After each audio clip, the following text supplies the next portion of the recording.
Hello everyone, आज मैं लेकर आया हूं उस सीरीज की कहानी जो बहुत भव्य है, दिव्य है, एक एक्शन, रिएक्शन, रिवेंज और बहुत ड्रामा से भरपूर है।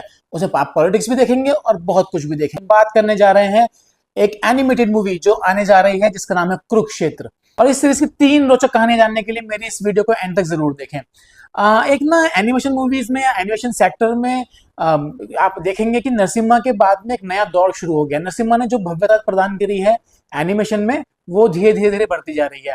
उसी दौर को आगे ले जाते हुए, उसी तौर तरीकों को आगे ले जाते हुए एक और मूवी नेटफ्लिक्स पर रिलीज होने के तैयार है। ये पूरी सीरीज है, मूवी नहीं है एक्चुअली, और इसका नाम है Kurukshetra, the great war of Mahabharat. Trailer की बात करें तो ट्रेलर में आप देखेंगे कि जो महाभारत कालीन की जो भव्यता है और दिव्यता है वो पूरी आपको झलकेगी। इसमें आप देखेंगे कि इसमें बहुत बड़े बड़े जो महल दिखाए गए हैं, उनकी दिव्यता, एक पूरी भव्यता, भगवान श्री कृष्ण का उनका रूप, स्वरूप, वो सब चीजें, एक बहुत बड़ा कुरुक्षेत्र, बहुत लोग, उनके अटायर, उनका वीएफएक्स, उनके एक्शन, बहुत कुछ उन्होंने ऐसा दिखाया है कि जो शायद जल्दी से देखने के लिए नहीं मिलता। और एक कमाल की बात यह है कि इसकी वॉइस ओवर किसी भी मूवी का, एनिमेटेड मूवी का एक जान होती है। जैसे कि आपने देखा होगा कि नरसिम्हा में जो पीछे की बैकग्राउंड की जो आवाज थी, उन्होंने इस मूवी का एक अलग ही हाइप बना दी थी। मुझको लगता है कि ऐसे ही इसमें कुछ देखने के लिए मिलेगा। बहुत अच्छी शायद इसमें आवाजें आपको देखने के लिए मिलेंगी। अब मैं बताऊंगा आपको इसकी मूवी की, इस सीरीज की 3 रोचक कहानियां।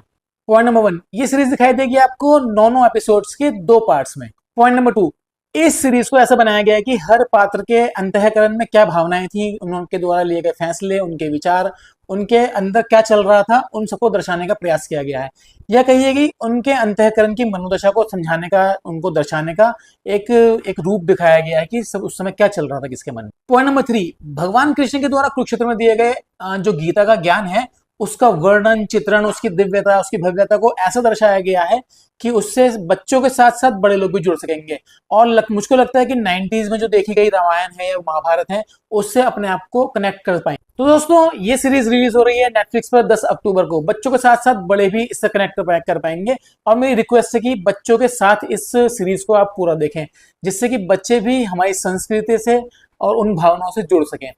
तो दोस्तों, आज के लिए इतना ही। मिलते हैं नेक्स्ट रिव्यू में। हमारे को लाइक और सब्सक्राइब करते रहिए ऐसे ही अनोखी बातों के लिए। मिलते हैं नेक्स्ट वीडियो में, तब तक के लिए बाय बाय।